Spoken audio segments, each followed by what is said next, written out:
हाफिज सईद के बेटे तलहा सईद ने आतंकी संगठन लश्कर-ए-तैयबा की कमान संभाल ली है। बड़ी खबर इस वक्त की आपको बता रहे हैं। आतंकी हाफिज सईद का बेटा तलहा सईद अब अपने पिता की भूमिका निभाएगा, जिसकी शुरुआत तलहा सईद ने अपने आतंकी संगठन की नई टीम बनाने के बाद कर दी। बड़े आतंकियों को तलहा सईद ने अपनी टीम में शामिल किया है। आतंकी जकी-उर-रहमान लखवी को ऑपरेशनल कमांडर बनाया गया है, तो वहीं जकी-उर-रहमान लखवी मुंबई हमले का मास्टरमाइंड है। आतंकी साजिद मीर को इंटरनेशनल नेटवर्क की कमान सौंपी गई है। यहां मुजाहिद को मीडिया हेड बनाया गया है। हाजी अशरफ को फंडिंग, आरिफ कासमानी को अल-कायदा जैसे आतंकी संगठनों से संपर्क का काम दिया गया है और जफर इकबाल को आतंकियों की ट्रेनिंग में लाया गया। वहीं आदिल ठोकर मिडिल लेवल कमांडर बनाया गया है, जो पहलगाम हमले में शामिल था। यानी अब लश्कर-ए-तैयबा का नया आपको चीफ नजर आएगा। अपने पिता की जगह पर भूमिका निभाते हुए बेटा अब आपको नजर आएगा। हाफिज सईद ने ये पूरी जिम्मेदारी अब अपने बेटे तलहा सईद को दे दी है। अब वो आतंकी संगठन लश्कर-ए-तैयबा की कमान संभालेगा।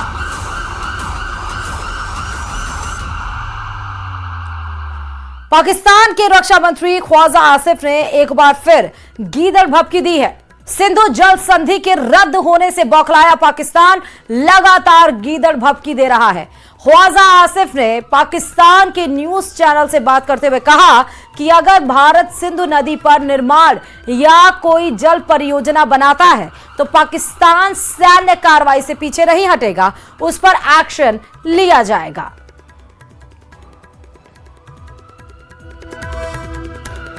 तो सिंधु जल समझौता सीसीएस की बड़ी बैठक। Strike that structure. अगर कोई इस किस्म का स्ट्रक्चर बनाने की कोशिश करेंगे, विल स्ट्राइक दैट स्ट्रक्चर। बिल्कुल will strike that structure. That will be an act of aggression against Pakistan. वो पाकिस्तान के खिलाफ जारियत होगी। जारियत सिर्फ तोप के गोलों से या बंदूक चलाने से नहीं होती। जारियत के बहुत से अशकाल होते हैं, बहुत सी उसकी जो फेसेस होते हैं, उसमें ये भी एक फेस है। ये बहुत बड़ा फेस है। इससे तो कौमें जो है वो प्यास से या भूख से मर सकती हैं।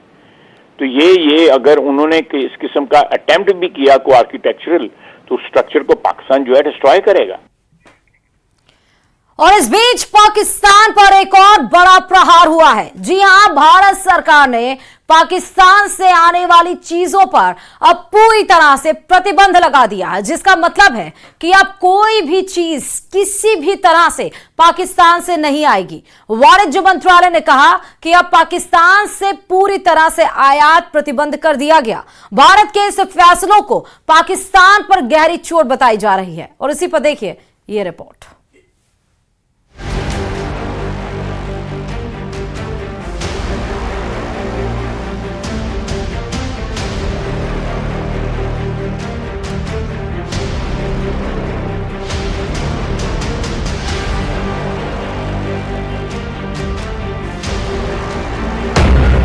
पानी बंद, दाना बंद, दवाई बंद, व्यापार बंद, बॉर्डर बंद, वीजा रद्द, मेडिकल वीजा समाप्त, नागरिकों की वापसी, डिजिटल स्ट्राइक, एयर स्पेस बंद।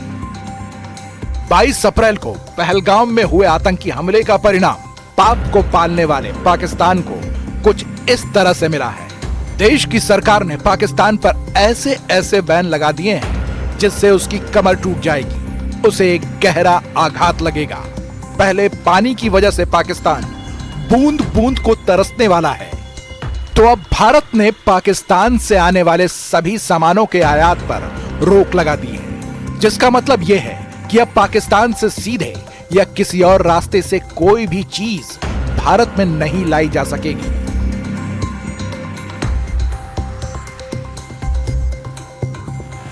सरकार के मुताबिक ये फैसला देश की सुरक्षा और जनता के हित में लिया गया है।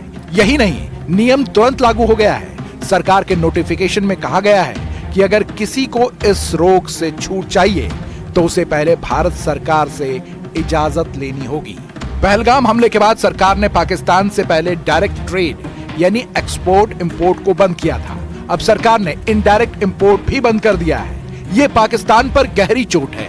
भारत का वाणिज्य मंत्रालय उन उत्पादों की सूची तैयार कर रहा है जिन्हें भारत से आयात निर्यात नहीं किया जाएगा। पाकिस्तान को कैसे सजा देनी है, पीएम मोदी पहले ही ऐलान कर चुके हैं कि उसे पहलगाम हमले के बदले कल्पना से बड़ी सजा मिलेगी। और अब पीएम ने आतंकवाद के खिलाफ एक बार फिर से वही बात दोहराई है। फ्रेंड्स, हम एक मत है कि आतंकवाद मानवता के लिए सबसे बड़ा खतरा है। पहलगाम में हुए आतंकी हमले में मारे गए लोगों के प्रति राष्ट्रपति लॉरेंसो और अंगोला की संवेदनाओं के लिए मैं उनका आभार व्यक्त किया। पाकिस्तान में भारत के एक्शन का अंजाम भी दिखने लगा है। पाकिस्तान पर भारत की तरफ से हो रहे चौतरफा प्रहार से वहां हाहाकार मच गया है। वैसे भी पाकिस्तान आर्थिक तंगी से जूझ रहा है। कर्ज, मुद्रास्फीति और आंतरिक अस्थिरता पाकिस्तान को खोखला कर चुकी है। ऊपर से भारत के लगाए प्रतिबंधों से पाकिस्तान की बची खुची अर्थव्यवस्था ध्वस्त होने वाली है। ऐसा इसलिए क्योंकि वो ज्यादातर भारत पर निर्भर है। दोनों देशों के बीच व्यापार प्रतिबंध होने से पहले भारत मुख्य रूप से कपास, केमिकल, फूड प्रोडक्ट्स, दवाइयां और मसाले निर्यात करता था। इसके अलावा चाय, कॉफी, रंग, प्याज, टमाटर, लोहा, इस्पात, चीनी, नमक और ऑटो पार्ट्स जैसी चीजें भी तीसरे देशों के माध्यम से भेजता था। जबकि पाकिस्तान से पहले सीमेंट, जिप्सम, फल, तांबा और नमक जैसे उत्पाद आयात होते थे। लेकिन 2019 के बाद आयात लगभग शून्य हो गया और 2024 में पाकिस्तान से भारत का आयात मात्र $48 लाख रहा। ये सिर्फ जरूरी चीजें जैसे सेंधा नमक और मुल्तानी मिट्टी ही मांगता था। अब यह भी पूरी तरह से बंद हो जाएगा, जिसे पाकिस्तान पर सबसे बड़ा इकोनॉमिक सर्जिकल स्ट्राइक माना जा रहा है। क्योंकि भारत की तरफ से द्विपक्षीय व्यापार रोक देने से पाकिस्तान में महंगाई और बढ़ जाएगी। यहाँ तक कि वहाँ दवा के दामों में भी 10 गुना तक बढ़ोतरी हो जाएगी। इससे पहले भारत की तरफ से सिंधु जल समझौते को रद्द करने से पाकिस्तान में अन्न का संकट गहराने लगेगा, क्योंकि पाकिस्तान की 80% कृषि सिंधु नदी और उसकी सहायक नदियों पर निर्भर है। भारत द्वारा पानी रोकने से सिंधु प्रांत और पंजाब में फसल उत्पादन में 20 से 30% तक की कमी हो सकती है, जिससे खाद्य संकट और महंगाई बढ़ेगी। कराची और लाहौर जैसे शहरों में पीने के पानी की कमी भी गहरा सकती है और पाकिस्तान की पत्ती भी गुल हो सकती है। पहलगाम हमले के बाद भारत के एक्शन से घबराए पाकिस्तान ने भारतीय एयरलाइंस के लिए अपना हवाई क्षेत्र बंद कर दिया था, जिसके बाद भारत ने भी पाकिस्तानी विमानों के रास्ते बंद कर दिए, जिसका असर पाकिस्तान पर खासा देखने को मिलने लगा है। यही नहीं, बंदरगाह पर पाकिस्तानी जहाजों को भी बैन कर दिया गया है। इसके साथ ही भारत ने पाकिस्तान पर डिजिटल स्ट्राइक भी की।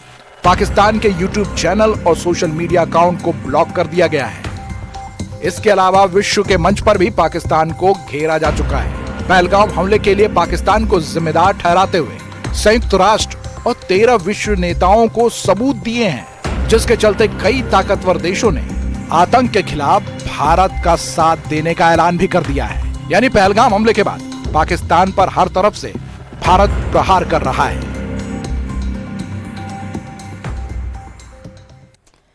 और इधर भारत पाकिस्तान में चल रहे तनाव के बीच प्रधानमंत्री नरेंद्र मोदी से नौसेना प्रमुख एडमिरल दिनेश के त्रिपाठी ने मुलाकात की है और इस मीटिंग में समुद्री सुरक्षा को लेकर अहम चर्चा हुई। शनिवार शाम हुई इस मुलाकात को लेकर कयास लगाए जा रहे हैं कि समंदर में कोई बड़ा ऑपरेशन हो सकता है।